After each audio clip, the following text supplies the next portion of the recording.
John, it's just my very fancy um, mic. Don't worry about it. Hello, everybody. Welcome to my exclusive Patreon Zoom room. Those of you who are here for the first time, we have these conversations with various very interesting creative people, authors, illustrators, composers, every month. So if you're interested in seeing more of this, I will give you an opportunity to sign up at the end to be able to have these regularly. Today's recording is going to be public, which is unusual for us. Usually we do things behind closed doors. But what we have to talk about today is so interesting and so important, and that I decided that it would be best for as many people as possible to hear about it, because I'm very excited about what we are doing with Benedict. And I think more people should hear about it. So, with no further ado, again, welcome to our little room, and welcome, Benedict. Thank you so much for coming. It's Last time great. you were Great to here, be here. last time you were in person in here, but now we'll have to Yeah, do. I think I was in that room. We just Yeah, actually sent out an email with me and you in that room, and then I remembered what that room looked like. So yeah, it's good to almost be there. yes. So today we're talking about a unique project that Benedict and I have been working on for the past almost 2 years now, if not more. And Yeah, it's almost 2 years at this point. Yeah. um, we have one more person. I'll admit them. I'll be nice. 1 second, Benedict. Oh, it looks like the person already knows they need to be quiet. Excellent. Okay, so I don't think anybody here needs an introduction to who you are, Benedict, but very briefly, I'll say that you and I um, have known each other now for a while. We met each other in in a wonderful way that is very much connected with this project that we're going to talk about today. It's The true. first time I saw you, you were a lanky and very funny haired and long bearded um, seminary and choir leader who I Why are never you had bringing even heard Why are of. you bringing up my haircut? That's This is just the not first very thing I noticed. kind of you. We were doing a performance, a kind of crazy, who knows what we were doing performance um, at St. Michael's in Philadelphia. I think it was St. Michael's Yeah, yeah, that's Cathedral. right. And it was a collaborative effort between storytellers and actors and choirs. There was 4 choirs, I think, present. There was as many as 45 young people gathered together to do a combined storytelling choral concert. It was insane. The sound was alternately fantastic and horrifying, uh, but it was one of these things that you know doesn't happen very often, and it's one of these things that you and I tend to do far too often for health and comfort. So I'm very glad that that was the context in which I met you, and since then we haven't stopped. But Yeah. why don't you tell us a little bit about the beginnings of this latest madness that we're doing?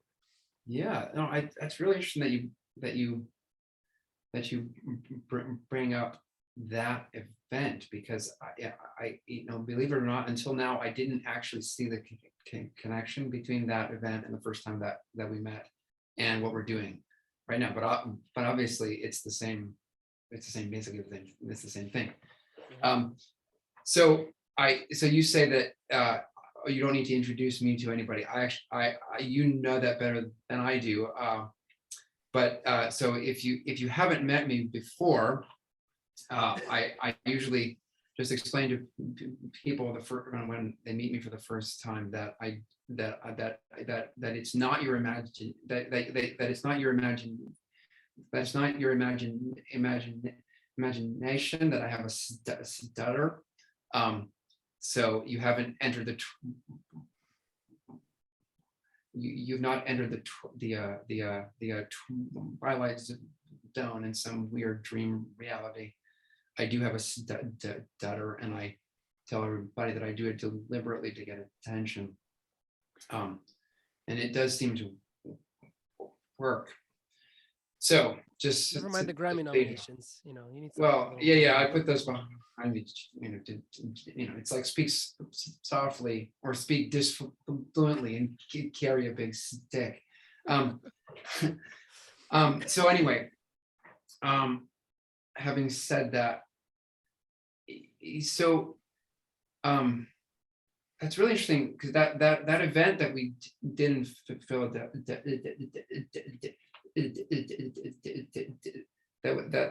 that we did in Philly, it actually really struck me because I saw the power of storytelling and music combined. I mean, it's not a new idea. It's a thing that has been done for a long, it's been done for a long time. In some ways, that's kind of what you have in the liturgy too, although in a much more stylized, kind of rigid form where things don't overlap quite the way, in quite the same way. But every now and then there are these points of intersection, and you see like when narrative and music, when they can come together in just the right way, and it's incredibly inspiring. So I saw that about an event, and I had, it's so interesting. It hadn't occurred to me, but it did kind of open my eyes to the potential of that. So how did this begin? So this, so I did a story-based program for a group in the Boston area a few years ago. A group called Skylark, and they had already created a story-based choral program, where there was a narrator, storyteller, and then they plugged choral music into the narrative in much the same way that we did in 2012 or something like that, 2011. 2011, I think. Yeah, it was a long time ago. Wow, we've known each other for more than 10 years. Yeah. Wow. Okay. Now I feel old. So so you have a narrator, and then you have a choral piece or something else, right? And then you have a narrative, and then music. And so that's the way that that Matthew Guard had designed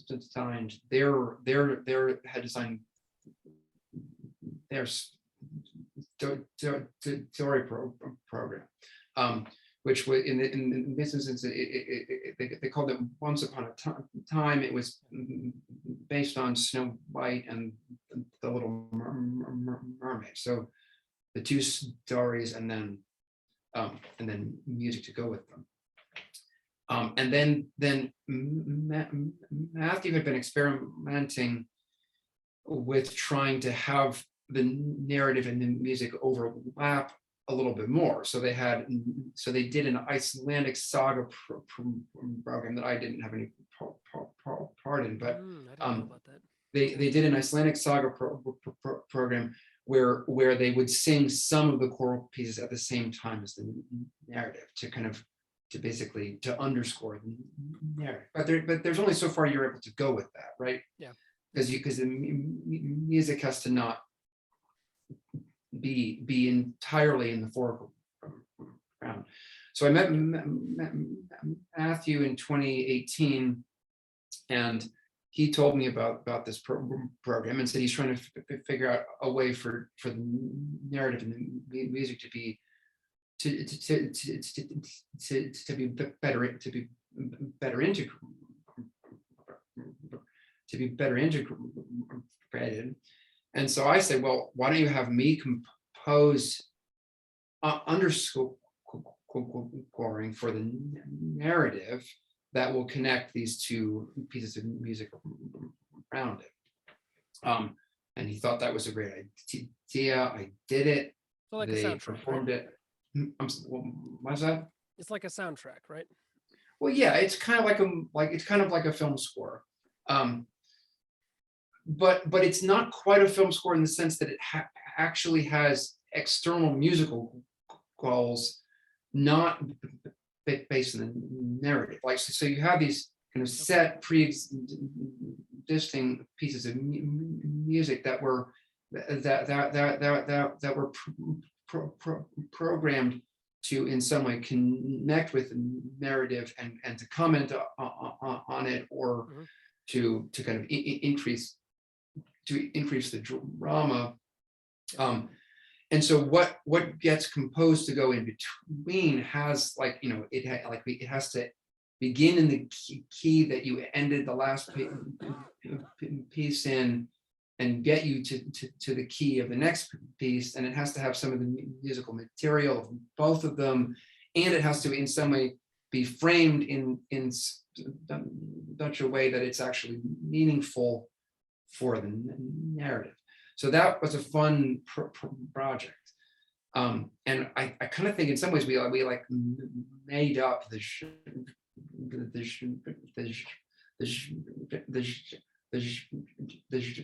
we kind of made up the genre. Of course, there's film scores. It's kind of like a film score. There's like Peter and the Wolf. It's kind of like Peter and the Wolf, but it's not exactly like that, because there are certain points where the narrative just stops and you just have a piece of music.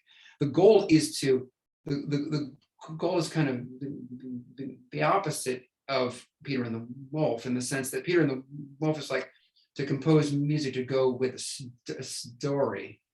But what Matthew and I were kind of beginning to try to do was to use a story to give meaning to a musical sequence. So that's a long way to explain the idea of trying to use a story to amplify the meaning of music in some way. That's kind of the starting point for our thing.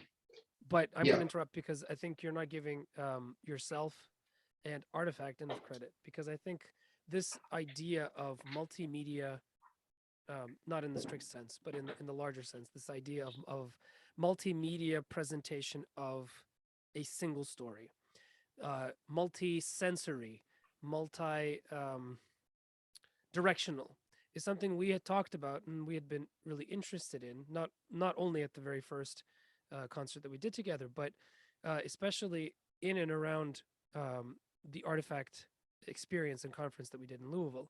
Right, that was in 2020. Right, in 2020. In 2020. Where I remember us getting together at I think it was a Thai restaurant, and talking with great animation about this idea, about how audiences today, all different kinds of audiences, have had their attention fragmented because of a number of reasons. Partially, it's because of the familiarity that most people have with existing repertoire. This specifically refers to classical music audiences. But other audiences are also fragmented for various reasons. People who like to see stories tend to watch nothing other than flashy, in-your-face blockbuster type things, because the softer, more nuanced, more independent, more gentle, more subtle kind of storytelling is no longer something they can sit through. I mean, try to imagine a modern audience trying to sit through Tarkovsky's Andrei Rublev. Most people wouldn't be able to do it. But it's not just those two audiences, it's all audiences. But all audiences go to these presentations of beautiful things, whether it's visual, whether it's auditory, whether it's story, because they feel a strong hankering towards the unifying force that these experiences of beauty give them. Because in that moment, it's almost a ritual for them. It's almost entering a sacred space. They are together going through something that is transformative with all these people that Right. are with them.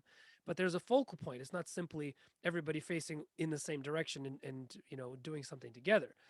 There's a raised platform at the end, like you would have in church. Right. There's a point to your attention, and everybody is involved. Primarily those who are on the platform, because that's the center, and they're in terms of hierarchy, they have more to do, but they're not more important. They just have more to do because they're more of an expert, so to speak, right? Right. Right. Exactly. Yeah. And the people in the audience, they're still involved, but most of the time we've lost that connection between the raised platform and those that are supposed to participate in it. So on some level, we talked Mhm. about how is this going to be possible? How are we going to be able to do this in Artifact in 2020?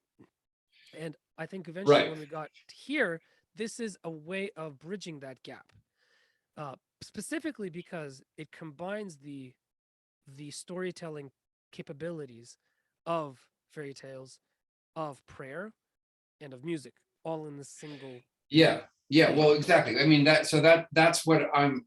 Yeah. It's all. So all this is basically it's like a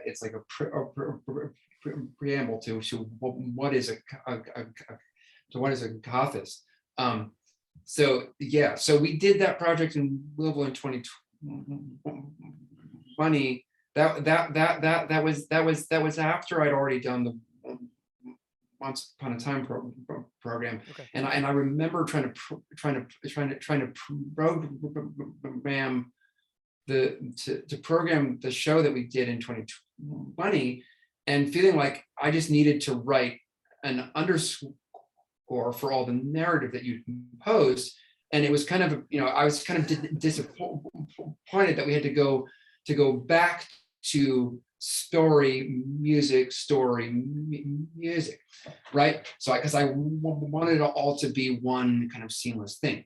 So I had a chance to do that again in a more complete form when I did a Christmas when I did a Christmas carol, where I got to compose the whole thing. But by that time, we'd already started on a Gothist. So, what is a Gothist? So, in the fall of 2020, or maybe it was this, maybe it was August. An individual approached me and said that we've been in touch for some time before for this, but he came to me and he said that the pandemic had really caused him to give some thought to his legacy and to what kind of he wants to offer to the world. And he decided that he wants to commission me to write a large scale work of basically of whatever I want to do. And I was like, this is great. Yes. So let's talk. We agreed on the scope of it and the timeline. And what I decided I wanted to do, which is a project that had been in my mind for some time, was to set the Akathist, glory to God for all things, but to do it as a large scale choral or basically an oratorio for chorus and orchestra. But if you know the Akathist, it's whatever 26 27 stanzas, or well, it's 24 plus one, and then must repeat of one and two in reverse order.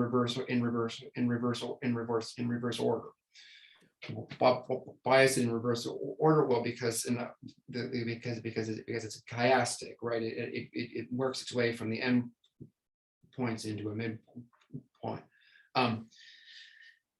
But this is like these are 27 stanzas of texts that are in very much the same form. It's very repetitive. They're all about the same length. There's a lot of glory to thee for blank, glory to thee for this, right? Like, I've said that phrase now like well over 100 times. So it's my concern from right off the bat was, well, it's going to be a long slog through a lot of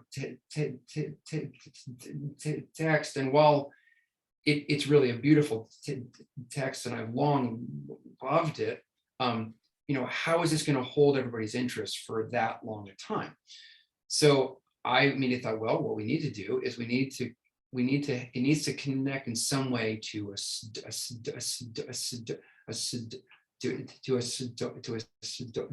It needs to create a narrative and dramatic arc that that gives a logic to the arc of the Akathist as a whole. So that we have more, so that we have a little bit more to hold on to. But by the time I had come up with this scheme, I'd already done Once Upon a Time. We had already done our Saint Simeon program, where you actually composed a narrative to go with a kind of a pre-existing framework. So I said, what I need to do is I need to commission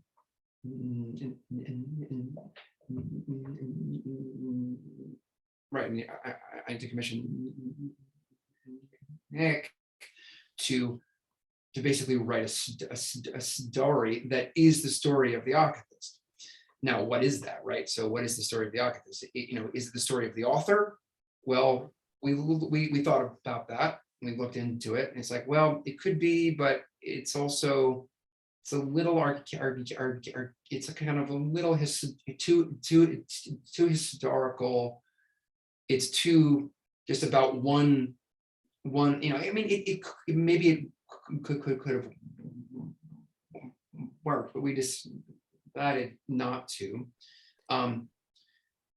So through a bunch of twists and turns, we came up with this idea of the three myths.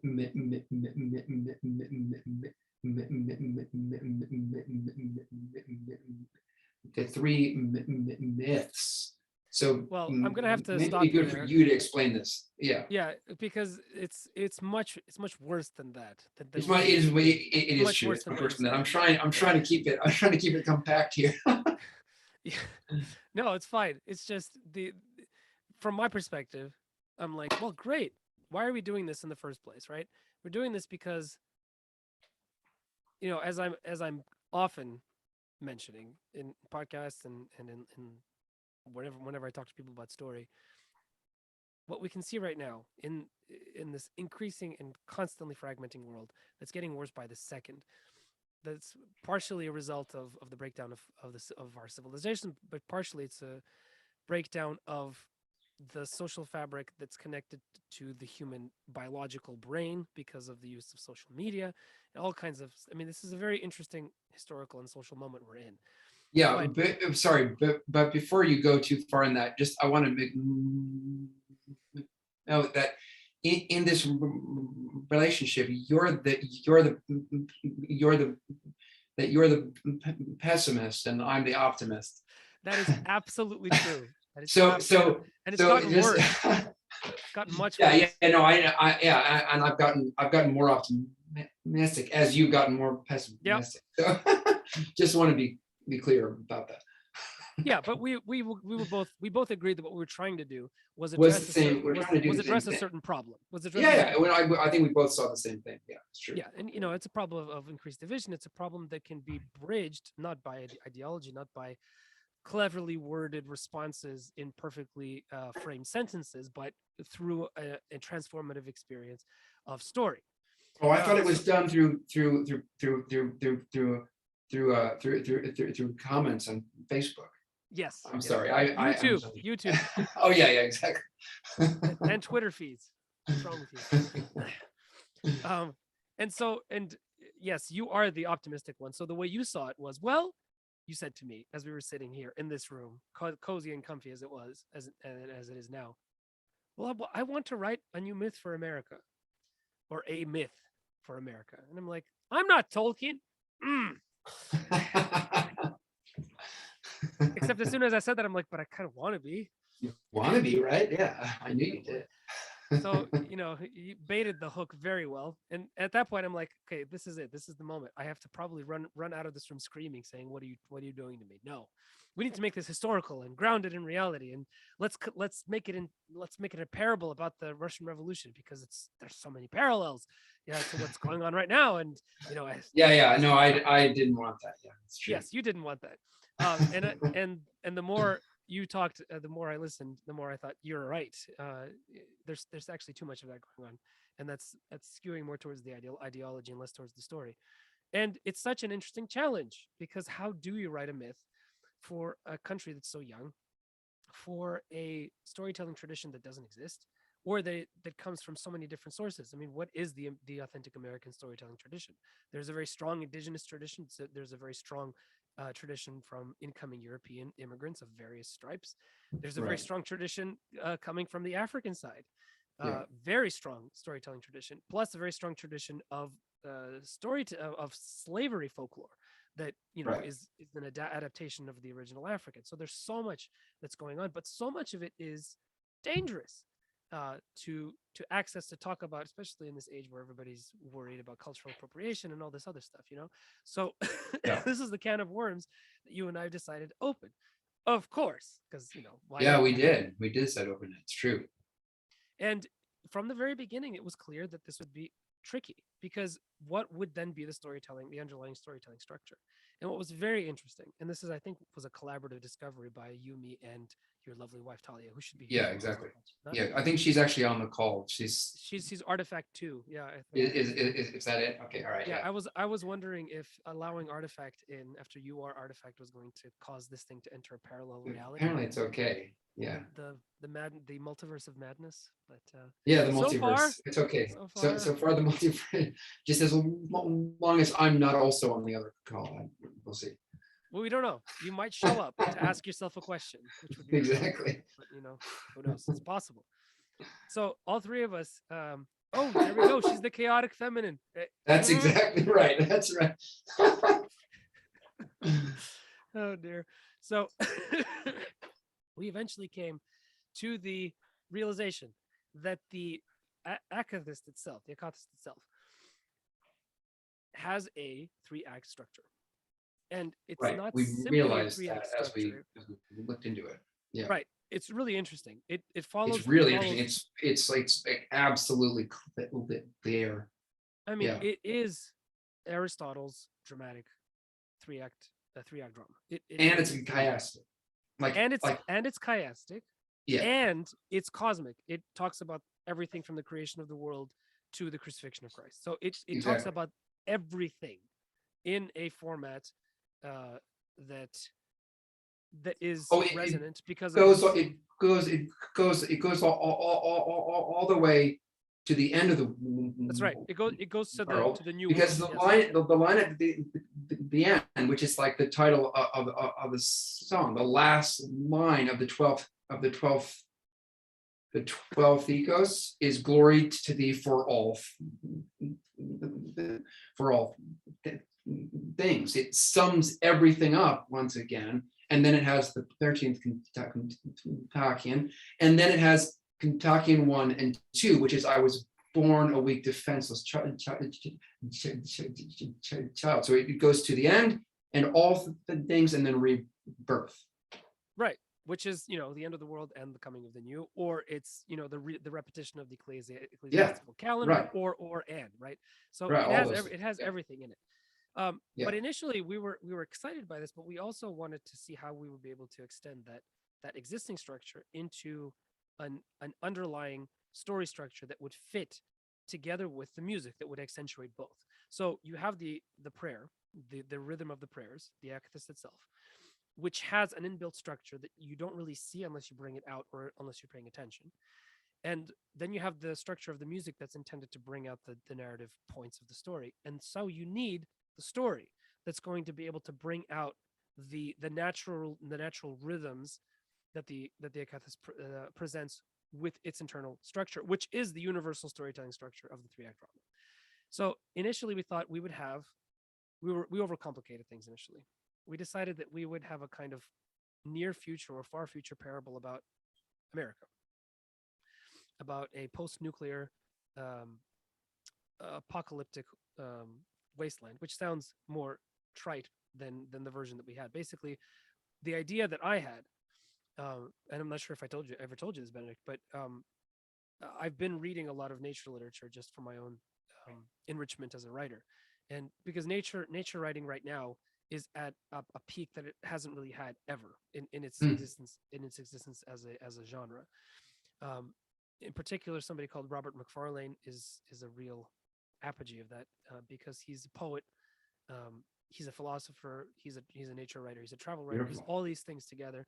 Yeah. And his latest book was called Underland, and in it he made this incredible comparison, this narrative clash between the Kalevala of all things, the Finnish epic, and uranium deposits at the heart of the Finnish mountains. The places where they put depleted uranium to wait out its never-ending half-life. Yeah. And the point he was making was that this constant cycle of technological creation, supplanted by intense, by the rapine of the earth, that is then revealed as terrible disaster, is something that is a structure that's found in myth.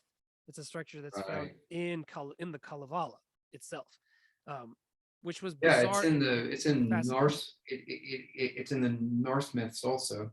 Right, because of they have this very strong sense of impending doom, and the end of the world is a kind of a heroic last stand that is doomed to fail. Doom in this sense is a kind of positive thing because it allows you to show the strength of your convictions and of your virtue in the face of inevitable loss. Something that's both C.S. Lewis and Tolkien absolutely loved about that part of the world and that storytelling tradition, right? Yeah. So there's actually, as I found out by reading this book, there's a huge deposit that is only partially used, or it might not be used at all now. I think they may have actually abandoned it, but it's in Yucca Mountain at the Arizona-Utah region of the United States, and it's stupidly laid right on top of a fault line. So I think they've eventually discontinued the use of that chamber to store depleted uranium. But the storytelling kind of conceit was, for me, was that America entered into this kind of post-Enlightenment moment of glory, where there was a kind of synthesis of the scientific and the religious. Everybody was happy, everything was glorious and wonderful. But it was a very ephemeral thing because it was a moment of glory and beauty that had lost its roots to history. Because it was so taken up in the glories of the moment, and it was so capable and able to do this, which is in some sense the realization of the dream of both the right and the left. That was kind of the point, is that this was a utopia that everybody could be happy. But such a utopia would necessarily have to be divorced from history, because you have to cut off the sins of the past. You have to forget about everything that happened before that's going to drag you down. You have to forget about the sins of your fathers, but you also have to forget about the sacrifices of your fathers for this glorious moment that we live in now, right? That was the conceit. And in that forgetfulness, they forgot that there was this fault line and that there was a depleted uranium in this place. And of course, it shifted, and there was an earthquake. And at the most glorious moment of this utopia, everything collapses. And the world becomes a wasteland.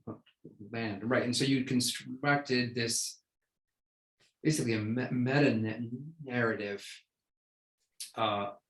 where there's this, basically, well, yeah. I mean, do you want to talk about the meta narrative? Where, I mean, like, we decided not to use it because it was just going to be too big.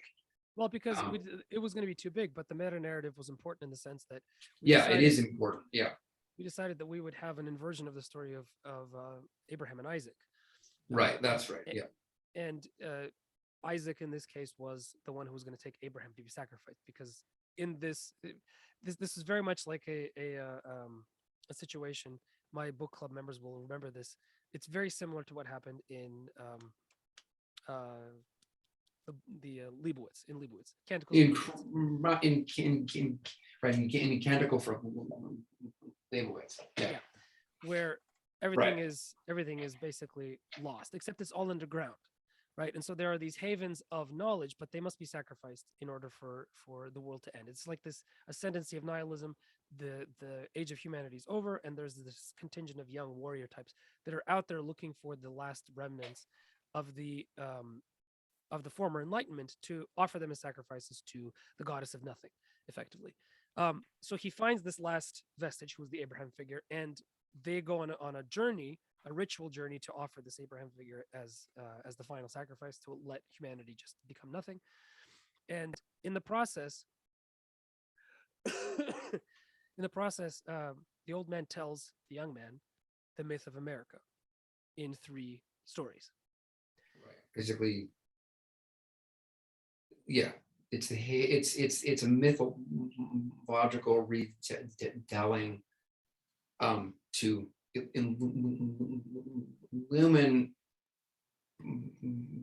both how we got to where we are and how to in a sense be reborn, Yeah, and how to get out of it, how to right, and solve. so exactly. So it's not simply a fruitless exercise of rehashing something for the benefit of my own ideology, so I can feel good about myself. But Right, right, it was exactly. very much an exercise of rebuilding this worshiper of nihilism in a worldview that would allow then him to build the new world. Right. As it slowly comes back to life, which of course is the That's whole right. point of what we're trying to do with the audience. Right, exactly. Is Yeah, to yeah. offer them a storytelling vision of what it means to be an American in a way that touches on important points of history, but does so completely in a mythic, allegorical fairy tale vein, so that you can recognize the things that we're doing. But the stories that we tell are so beyond the historical facts that they're supposed to remove you from the immediate and difficult reality of the sort of argumentative historical, right, Right, and out right. into the narratively resonant. And so we decided to stay with those 3 fairy tales and make that the backbone of the entire narrative. Yes, exactly. So there's in the larger the larger meta narrative, there are these 3 myths or 3 fairy tales. And so what we then decided to do was to have those 3 become the narrative of the Akathist, and then the various pieces of hymnography that are get put at key points in these narratives. And there's 3 of them. There's Act 1, Act 2, Act 3. There's a thread that runs between all 3, but they're at 3 different times with 3 different basic subjects. And so I mean, it's really interesting. So I mean, so these 3 myths are basically, the first myth is largely speaking about, it's about the native and it's about the native encounter with the Europeans. It's kind of inspired by the Pocahontas story. It's not exactly it, but that's, I think we decided that's kind of part of our cultural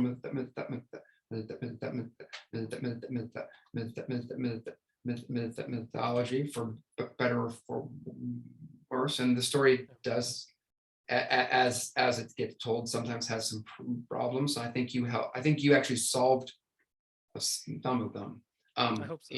in some very good ways.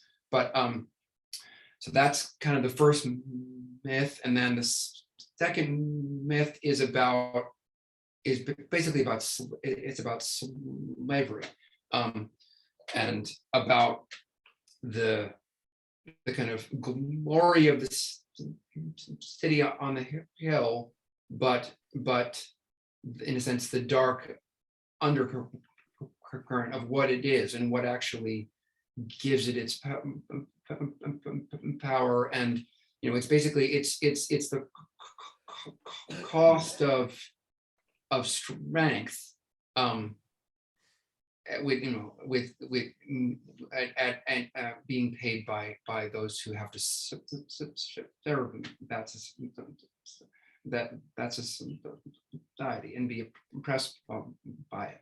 But it's a lot more complex than that, because if that were where we stopped, it would be It's not where we stopped. too No, easy of a parable. And right, where I would try to take it, and hopefully worked out, was to put the emphasis not so much on the oppression, but the actual tangible way in which the oppression reflects the reality of those who allow it tacitly to happen. So right, it's not merely the fact of the oppression, and that's that, which is where right, so often our conversation ends. But in some sense, the spiritual ramifications of what that is for both sides, right, for the oppressor and the oppressed, and the the lessening of humanity that happens as a result for both. right. And then the third myth is, broadly speaking, about modernization with some undercurrents of the world wars and And the Matrix. and the Matrix. Yes, totally. And then the kind of sacrifice at the end. I know I don't want to spoil it, but the guy, I the write main, I write you catastrophes. You catastrophes are just exactly. So the main character at the end has to die, but from that death, the rebirth can occur. So at the very end, it's basically, in kind of broad strokes, the democratization of the light. yeah, yeah. Which is, we take that. That might sound a little bit, but let the Great. story happen. It's a great one. Yeah. And so all of these, so there's this, so there's a there so there's it starts with hymnography, but it's not hymnography. I'm not writing music for church here. So if there's anyone here who expects this to sound like music for church, it doesn't sound like music for church. But maybe there's some parts that do. It's certainly inspired by that sound world, but it incorporates a lot of other sounds also. So there's hymnography and narrative, and it's all tied together with an orchestral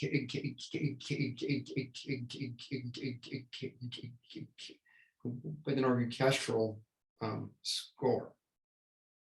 So I think we've presented it rather well. Yeah. And this is the part that's exciting for all of you people who are here. With Benedict's permission, I'm going to share a piece of the sort of finished product. Now I'll explain how this is even possible. It's There a hasn't it's a MIDI orchestra and a MIDI chorus. It's not bad sounding, but obviously it can't sing words. Yes.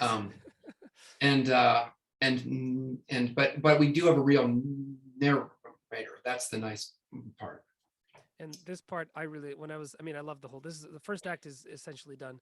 And this part leapt out to me because it does what Benedict talked about connecting the two parts of the musical bookends that are around the story, but it also creates dramatic tension within the actual storytelling, and then it leads absolutely gorgeously into a one of the most beautiful pieces in the entire one of those beautiful sections in the entire piece. I didn't test this in advance, so I'm Cool. gonna start. Yeah, I'm so gonna do a start playing screen. it. So screen share, and make sure you share the sound also. Is there a special way of doing that, Benedict? Do you know? Once you click screen Oh, share, share there's like a sound. little, Yes. yeah, share sound, and then I'll mute to make sure that there's not any Okay. feedback. Perfect. And I will do the same. Okay. Hold on 1 second. And if you're not on and if you're not on headphones, or you don't have really great computer speakers, I strongly recommend you put headphones on if you actually want this to sound like anything more than just a computer making noise. But if you're like, I don't care, then okay. But I do. I care. I'm going to know if you have bad sound. It'll come through. It'll come through. He'll feel the energy. All right. And Everybody make sure mute you do yourselves. full. And make sure you do full screen. Yeah. Okay, I'm gonna mute myself too. Let's go. Urged on by a strange note in the Guardian's song, a sound that warned of danger, but adventure too. And so she went further than she ever had before, all the way to the edge of land, where the sweet water turned salty. And there she saw an impossible thing. A mountain-like, shimmering mass of branchless trees, fluttering fabric, sprouting like weeds from a bowl of striped wood. She had no name for the thing it was, a ship. But somehow she knew that nothing would ever be the same. A second ship appeared on the horizon, and it peppered the first with fire that ripped it apart like a wolf feasting on a doe's belly. The first ship returned the favor. Amazed, even as she was horrified, the girl watched it all. Her guardian's song, usually so comforting, was silent, watchful, expectant. Finally, nothing was left of either ship except floating wood and bloody bodies. Led by her guardian, the girl came to the shore of the sea. It was littered with the flotsam and jetsam of war. Wood and flesh alike lay dead, except for one, a young man. He was alive, though barely. The girl tended the wounded young man. She looked at him as he lay there, his skin white as milk, his hair red as fire. For a moment, she saw him only in the chaos of blood and foam that surrounded them. Is this the great evil? She wondered, thinking of the horrors she had witnessed on the water.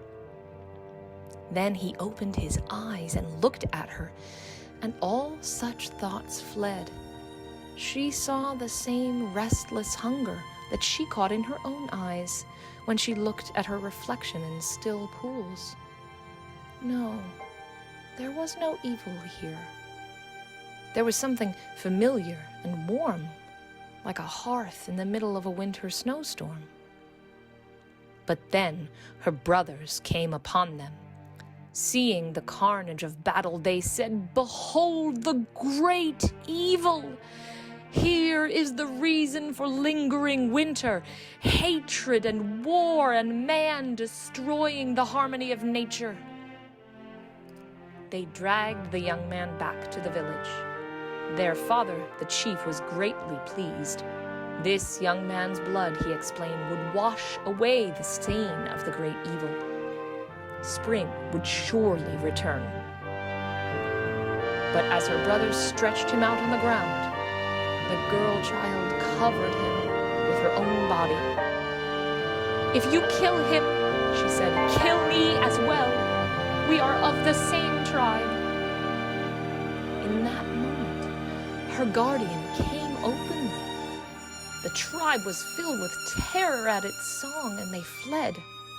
Only the young man remained with the girl. "There is indeed a great evil in this land," said the guardian, "an evil that can be beaten. Will you defeat it?" There was much that the guardian didn't say, but its song suggested more: loss and sadness, surely, but hope and love as well. The young woman and the young man took each other's hands and walked into the unknown. What they did not see, what they could not see, was that wherever their feet stepped, the snow melted. As they passed, snowdrops rose in their wake.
Wow. Nice. I love that. I love that so much. That's great. Yeah, played that played really well. You can't see the words, unfortunately. It's not quite high resolution enough, but you All get right, the idea. yeah. Yeah. I'm gonna Yeah. let everybody in now, so you guys can turn your video on. Keep your sound off, if at all possible. And I'm opening the floor. There's a lot of you. not all of you are going to be able to fit on on this first on the single um, view screen. So if you have a question, raise your hand digitally. The way you do that is you look in reactions, it's on the bottom right, and raise your hand digitally, and I'll call on you. Normally, I'd have you all just peppering Benedict with questions without using this digital form, but there's a lot of you today, so let's do it that way. Who would like to ask? John Simmons, I know that you have that very, very long question. Probably not going to start with that very, very, very, very long question. I'll let other people ask. Oh, is that the one from the? Yeah. Okay. It's fine. You haven't seen it, I don't think.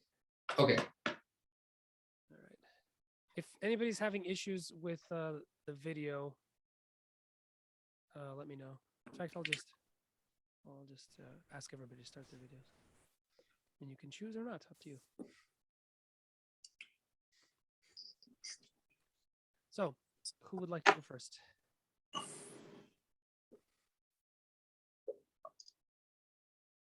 Digital hands, please.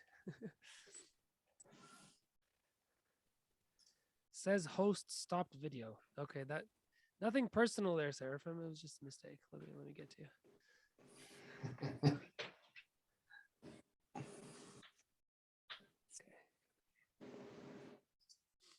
While I'm doing this, somebody ask a question, please. So there's a question in the chat from Julie Gould. It's I think it's to me a direct message, but it says, so does everyone have to stand for Akathist or? Yeah, the word in Greek literally means not seated. So yes, the answer is you have to stand the whole time for at least 2 hours. Yeah, no, you don't have to.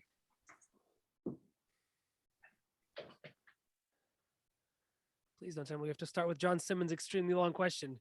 It's not good. How about an easy one? What about timetable? Timetable. That actually isn't too difficult. Yeah, I've composed all of the text of the Akathist and slightly less than half of the underscoring for the narrative. But I've made a pretty good pace on that so far. I'm expecting to be done, I hope, in June or July. I'm trying to get done before I go away on vacation in July. So I'll be done composing at that point. There's a lot of editing to do. I mean, when you're working with a score that's this big and complicated, there's a huge, I have to go back over everything. I have to generate all the orchestral parts. So that's probably a couple of months of work to just do the editing. The plan as it stands right now is to premiere it and record the piece in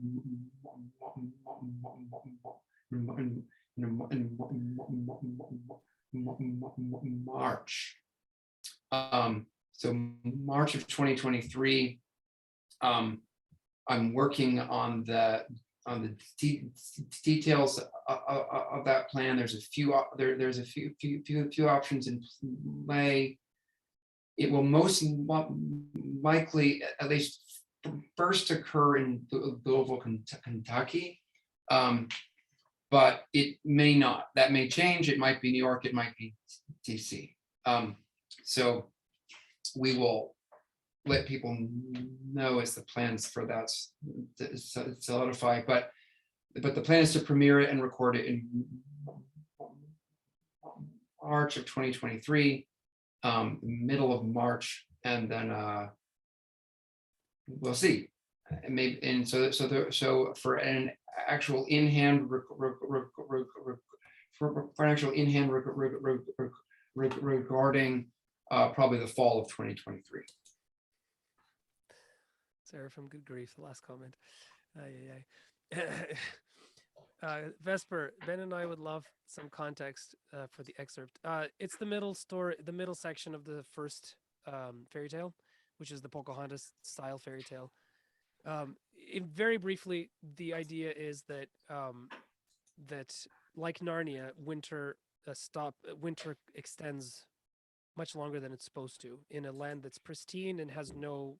Basically, it's like America before the coming of the Europeans, but for some reason, winter extends outward. And in this context, a young woman is born, and she has this strange connection with an otherworldly being, this guardian of hers, who is simultaneously spiritual but also very earthy, kind of angel, but expressing itself in kind of in wind and grass and fire and this sort of like there's still quite earthy.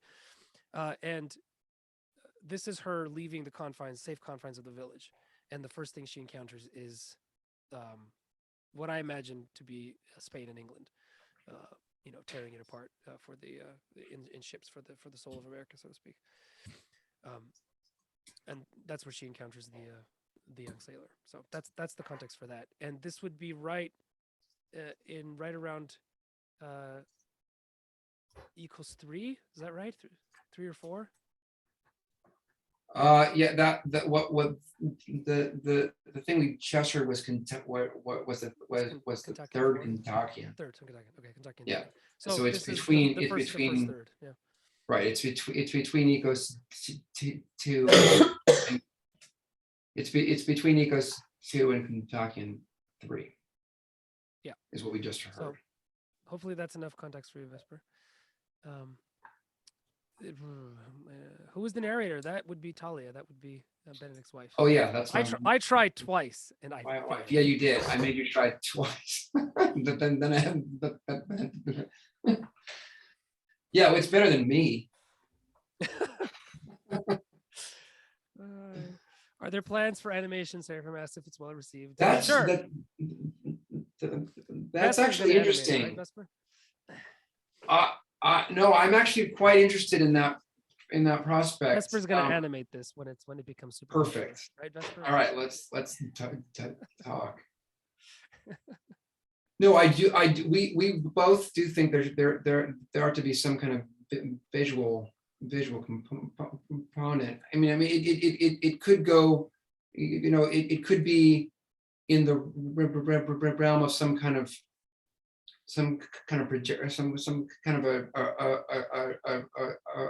projections that are done either as a backdrop for the performers or actually have a screen. I absolutely, I'd be open to that. I mean, that adds a whole layer to the production. I mean, as it stands, different can of worms. Yeah, as it stands right now, to premiere and record the piece will probably be 100. Will probably be 100. 150 to 180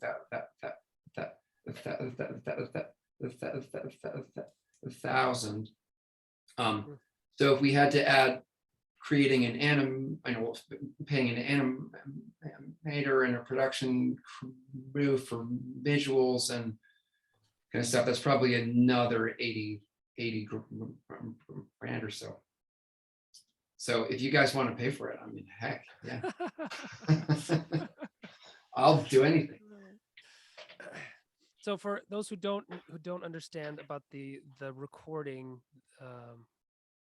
basically what's going to happen is that a professional choir, the Artifact Ensemble, which recently debuted, it's an ensemble of 24-ish singers. Am I in the ballpark? Yeah, the 20, yeah, 24. Mm-hmm.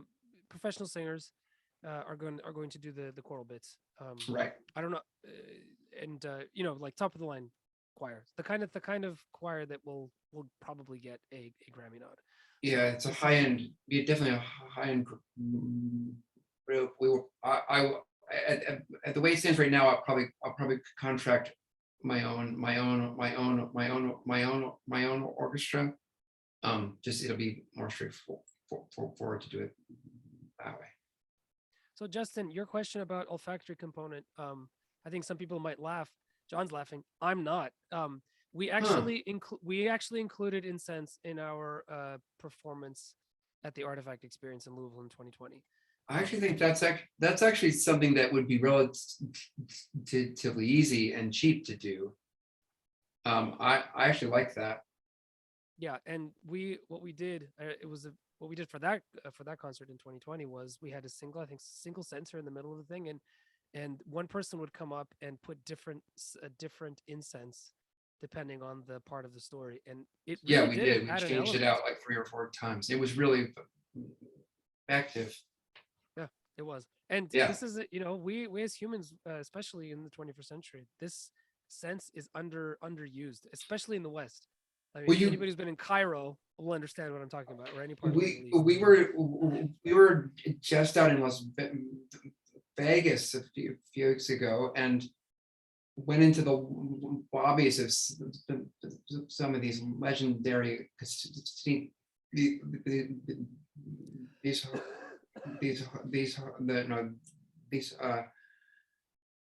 legendary casino hotels, and they all have smell design in their displays in the lobby. It's part of the display, and it's really effective. So yeah, I actually don't think that's a bad idea at all. Neil, you've just been recommended, and in fact, you've been what's the word I'm looking for? To do the animations by Seraphim has decided that you should do the animations. So Seraphim, I don't know if you know that Dirt Poor Robbins is here in house, but there's Neil. That is Dirt Poor Robbins in the flesh right there. There he is.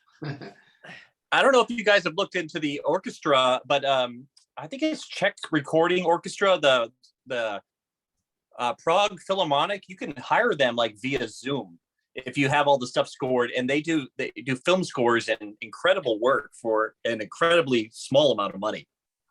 I don't know if you've looked at. Yeah, I mean, we're gonna do a live shoot.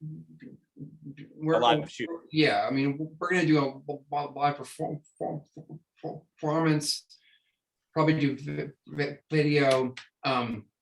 We need a real orchestra on site. But yeah, I mean, for recording, it's in the end, I mean, it's gonna be a big cost no matter what we do. But that'd be interesting for if we were only going to do if we were only planning to do a recording. Vlad is asking Vlad. 2 very important questions. So I'm going to start with number 2, and I'll let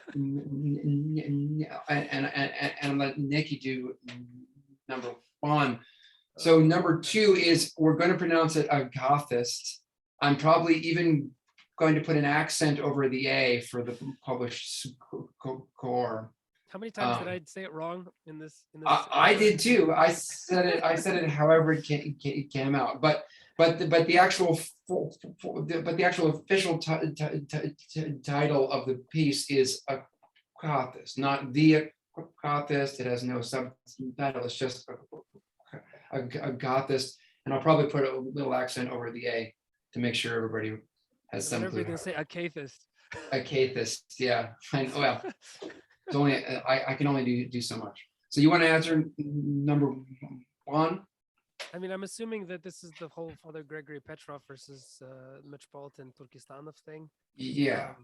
No, we're not gonna talk about that. We're not gonna talk about the author? We're not gonna talk about the author. No.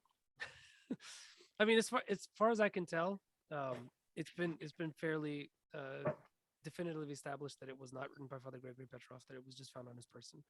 Yeah, by Metropolitan And that it was Based yeah, that on- it was written by Metropolitan Trip from Turkestan. yeah, That's who was not in, he was not in in a concentration camp. No. a concentration Yeah. camp. So Yeah. so that's So part the- of so- the, right. that's part part of the of the mythos is that mythos yeah. of the text, but it's not actually true. Right. That it was written by a priest, an Orthodox priest in a Russian gulag. But no, it was found on his person after he died, but it was not written by him. It was written by a Metropolitan who was never imprisoned, who was retired, and he was a kind of, as far as I remember, I did a little bit of research on this, but as far as I remember, he was a kind of sounding board and a spiritual father for a lot of the suffering clergy. Like they found he was a pretty solidly established kind of slightly outside of the immediate control of the Soviets at that moment, and a lot of people came to him and laid out their worries at his feet, so to speak. So he was a recipient for a lot of the suffering, even though he didn't suffer himself. And I think maybe he kind of yes, Metropolitan Triefman was in the Soviet Union. Yes, Yes, they that's raised certainly all the- true. Yes. Absolutely. No, of absolutely. course, Yeah. yeah, no, clearly, but he was in a position to sort of distill the suffering of others as it came through him, and as the suffering of his own life, and give it a very beautiful voice. Yeah, I mean, it's one of the most inspired pieces of hymnography that I think exists in the tradition. Interestingly written in Russian, not Slavonic. Right. And the date of the authorship is 1932 or something like that. 30 something. Yeah. Yeah. It's very beautiful. If you all haven't read it, it's easy to find. Easy to find. It's sometimes called the Akathist of Thanksgiving,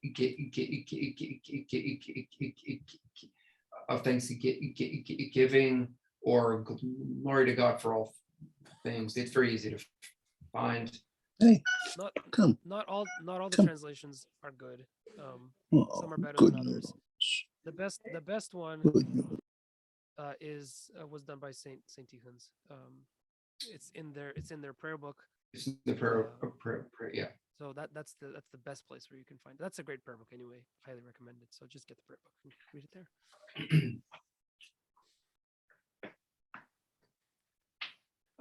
I guess we have to address John Simmons' question now. Benedict, are you ready? Yeah, all right, here we go. Okay, so I have sent the question to you, Benedict. Oh, it's that one. Yes, with some additional material, and I also put it on the Discord board for people in the book club to read. However, when I wrote these questions, I was in my deep hesychastic consciousness, monastic mindset. But now that I've seen this piece, I've switched to my sort of beat hipster performance art going meta modern personality. So now I don't understand why I question myself anymore. But maybe basically I was asking about culture creation and how do you find the balance between, you're building a bridge to, this postmodern culture. How do you find it so you build a bridge so it actually speaks to these people, but also that you keep a certain mindset that's not betraying orthodoxy? And I'm going to leave that alone. I had one more question, which is Elder Barsanufis of Optima said, if you listen to the 6 Psalms, it forms a symphony. And Benedict, would you please write that symphony? Of the 6 Psalms. Oh my goodness. Interesting. That's Yeah, kind he of says cool. it's That's a cool idea. Yeah, that's a kind of cool idea. it's meant to be the prayer of Christ on the cross, and it's these 6 Yeah. Psalms that Yeah. you go through this every time you hear Matins. And Elder Barsanufis says if you listen to it, you can hear a symphony. So, but I think somebody should actually write the music to the symphony, and I think it should be you. Cool. So, if you want to say anything about the culture creation, restraints, constraints, directions. Yeah. Sure. Well, okay. I mean, there's a lot of things I could say. I guess one thing I would say, I mean, I guess maybe I should be clear about, I don't see myself as in any way engaged in a work of evangelism as we might often understand that. I'm not trying to convince anybody of anything. I'm not trying to make anybody believe or do anything. I'm not promoting orthodoxy. At least that's not my goal.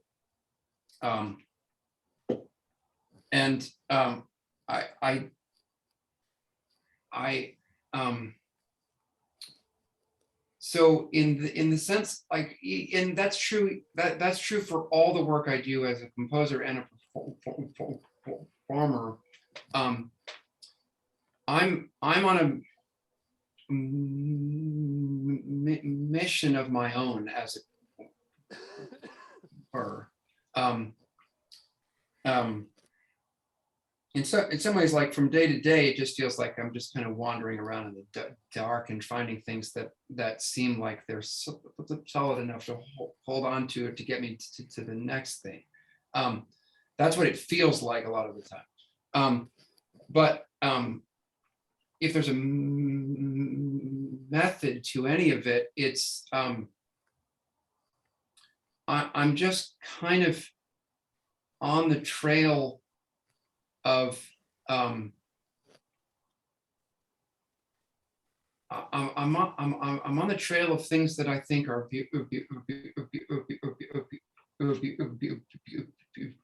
beautiful and solid.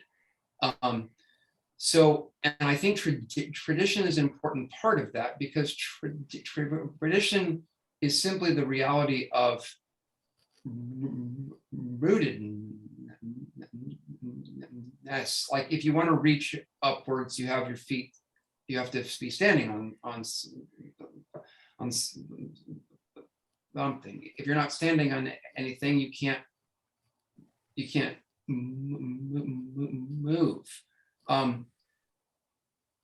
But I don't see tradition as a fixed thing at all. It's simply a solid thing. It's not a fixed thing. But it's a thing, if we're really honest about it, and if we don't believe our own myths about our own traditions, we realize that, this is a thing that's kind of in flux, in a slow state of change all the time. And the way that it perpetuates, the way that it grows, the way that it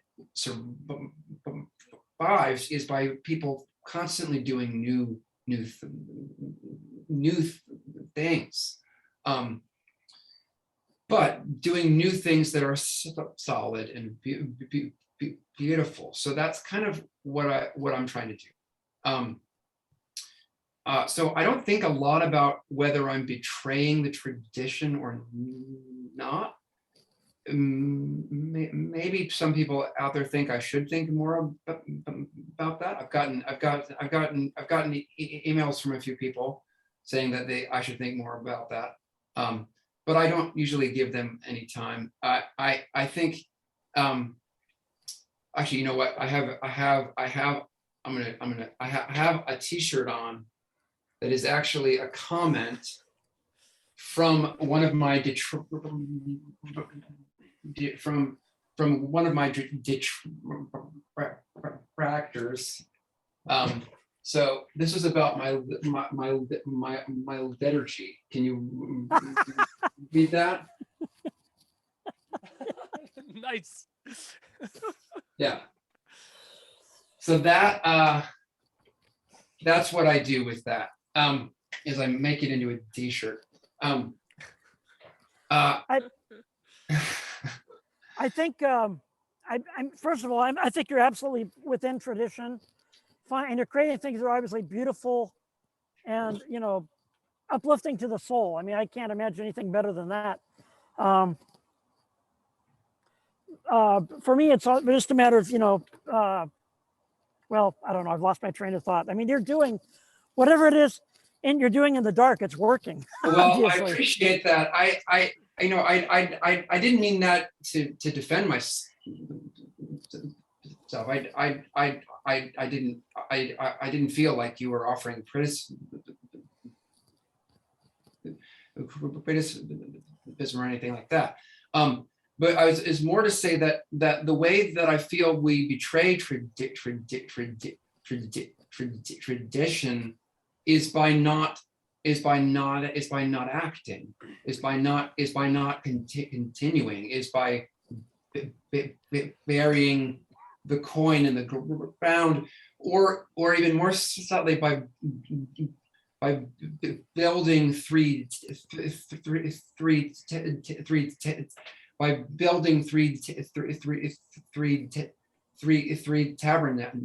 tabernacles, one for Moses, one for Elijah, and one for Jesus, by saying like, okay, we have it now. We're going to build a tent around it, and we're going to make sure we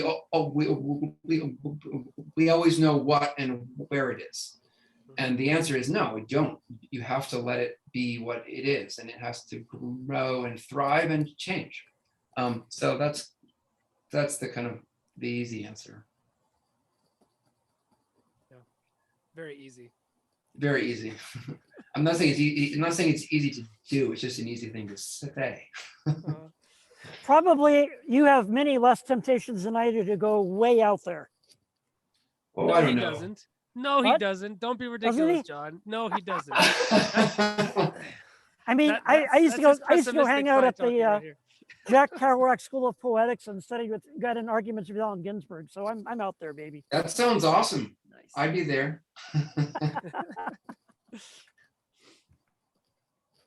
Yeah, Seraphim, that's a good Great. point about the discussion amongst contemporary iconographers.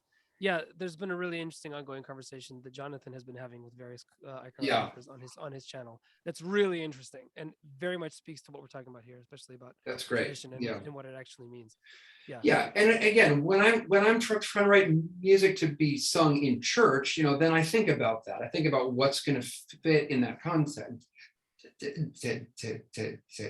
text, and the kind of my rule of thumb as to what makes for good music for church is that it has to sound like church for the people who go to that church. Beyond that, I don't know. And so your music is, quite varied in its Yeah. flavors. Yeah. The church music specifically, I mean. Oh yeah, absolutely.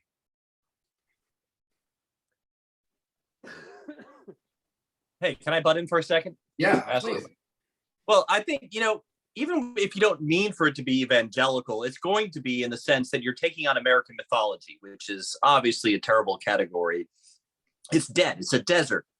And, and I think that the reason it's so arid is because stories have been, commoditized. Like they've been just turned into entertainment and something to collect revenue. So, and even children's bedtime stories are designed to make them go to sleep well. And, everything, all the old myths are just used to name products and software now. So, but I don't know if you guys feel it or not, but I feel like enough things have gone across this desert and died that something might grow now. So I think the work, the work of preparing the soil for a more vertical styled story, meaning that the world has become so flat and horizontal, everything has to do with human psychology and realism. And they only see, vertical stories or mythology as escapism. So, Right. But I think you guys are doing this at just the right time. And I think whether you mean to or not, it will have an evangelical effect in the sense that it might waken, I don't know, the noetic eye in someone to see a more poetic reading of the world. So Beautiful. I encourage you guys to do that because I think the desert is finally ready for something to grow, and you're hitting this right at the right time, in my opinion. But Totally. but I wanted to ask Nick while I was saying that, unless you guys wanted to add to what I just said. Is there any good examples of American mythology? Because I just don't know. I can't think of a single one. I think of all these disjointed efforts and failed attempts, and Johnny Appleseed and Paul Bunyan. I mean, I know they're so those are the ones that are so disappointing. Yeah, I mean there are, but I think as Nick said, I think they all exist in they all exist in subcultures and are, in a sense, they're myths about the subculture. It's hard to get a really good myth about like what is America, where do we come from? What are we trying to do? You know, and it's that partly it is a challenge of a free pluralistic society. Like you don't have kind of like a tribal center of a kind of tribal center of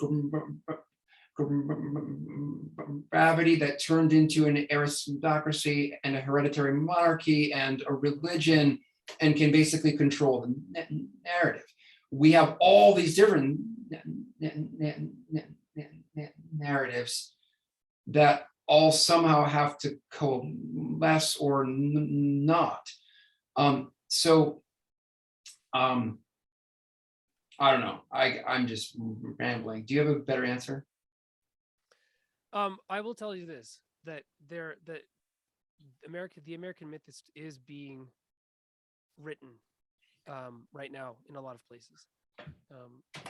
It's happening in different genres. Stephen, you made the point that dominant pop cultural narratives can serve as myths.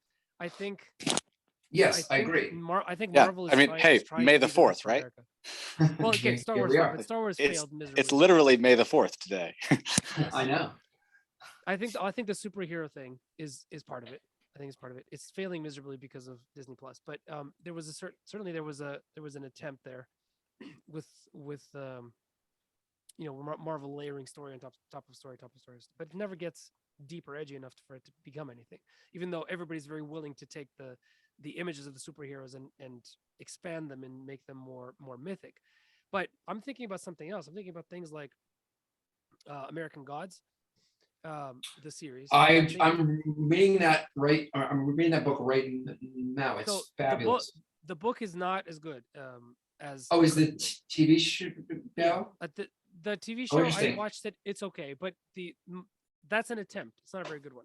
I think one of the best ones is a series by N.K. Jemisin called The Broken Earth. That is a myth of America. It's a fantasy novel. It won the Hugo and Nebula. It's going to be made into a series eventually. I think it's going to get much more famous than it is already. It's about as famous as you can get within fantasy circles. Right. It is a myth of America. It's a fantastic story, and I think it's going to get bigger. Westeros is a myth of America, unfortunately. Yeah. It failed ultimately to live up to it, but that's because it collapsed under the weight of the knowledge that it was a myth for America. So there are these, Stephen, it's a great point. There are these pop cultural things that are here, they're showing up. None of them is able to do it yet. Everybody's trying. And I'm very curious to see what America thinks of itself in 100 years and in what language and in what story. Because I think all of these things that are happening now are going to contribute in some way to it in the long term. I think this is a very fecund period. I think so too. Yeah. Yeah, I mean, and I think one of the important things too. I mean, like if you look at a myth as an anthropological phenomenon, you know, myths very often are things that are used to kind of to smooth over the hard stuff, and to codify the control of the people that control the narrative. What's a harder thing to do is tell a myth that is actually honest about who we are and the mistakes that we have made. That's not what a lot of the myths of the past were. So that's what, but for a myth of America to actually be strong and real, it has to be honest. And that's, I think, was something that is happening right now too, both for, you know, both in positive and negative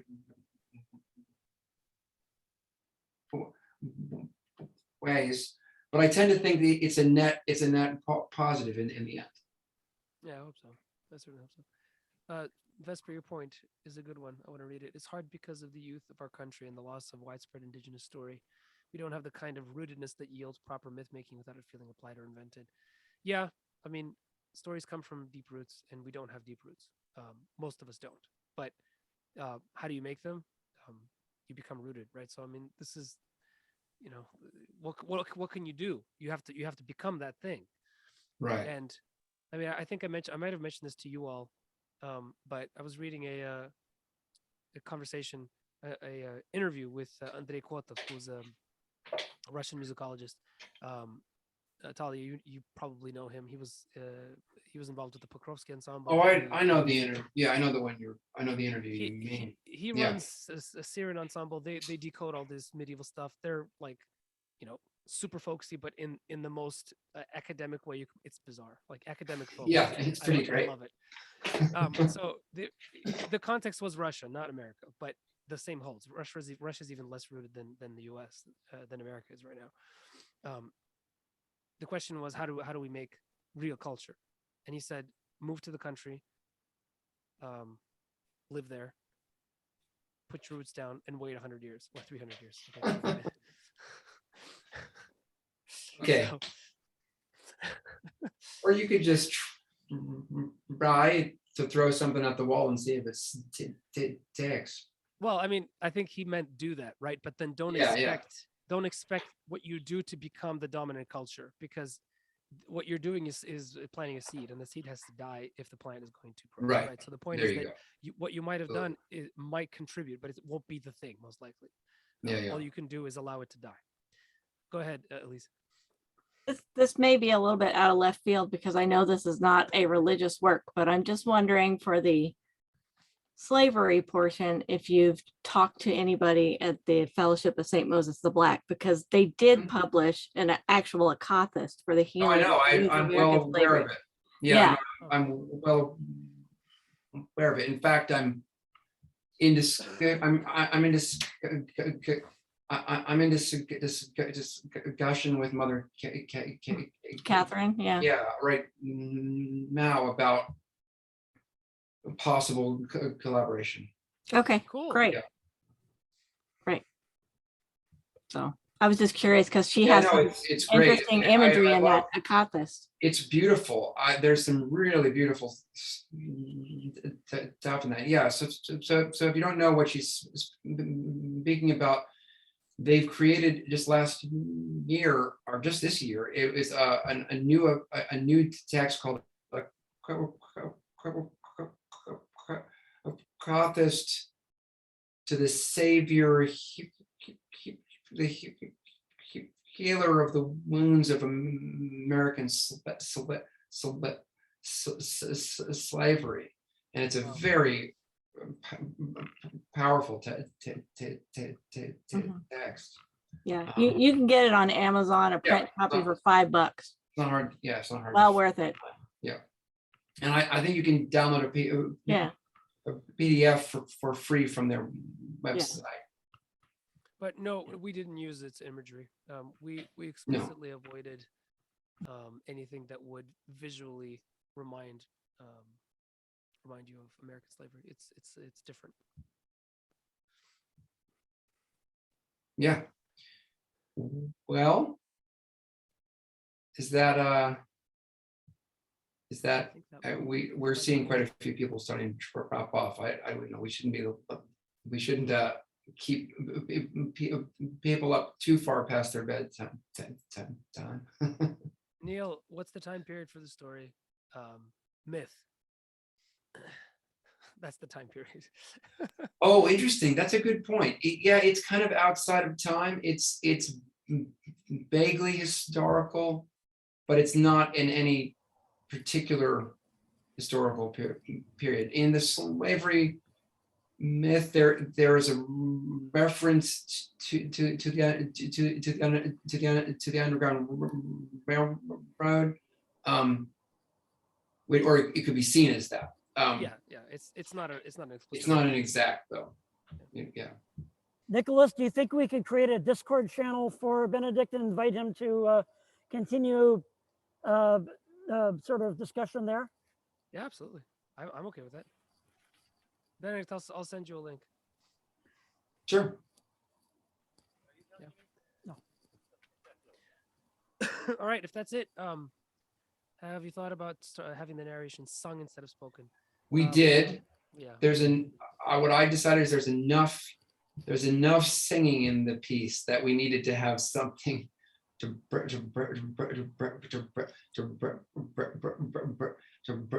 break it up. As it stands now, it's going to be about a 2.5 hour piece. So it's but all the narrative is going to have music. It's going to have music under it. So there will be some continuous music, but it was actually important to me that it was not all sung because of this, of the need to kind of to create, well, to have some kind of dynamism so that you don't get, basically we don't get maxed out and bored. I have ADD and I don't think I could pay I don't think I could pay attention to the whole thing if I composed every single word of it. Plus, there's really something powerful about spoken word, especially Yeah. with music. Well, because a big one is that it's easier to understand. To understand it. It's just hard to understand some text a lot of the time. And you know, recitative style singing of the narrative portions is something that's been done, you know, almost to death by you know, Bach and Right, it's an opera. It's exactly, yeah. So this is definitely something that's supposed to seem a little bit different, a little bit new. Yeah.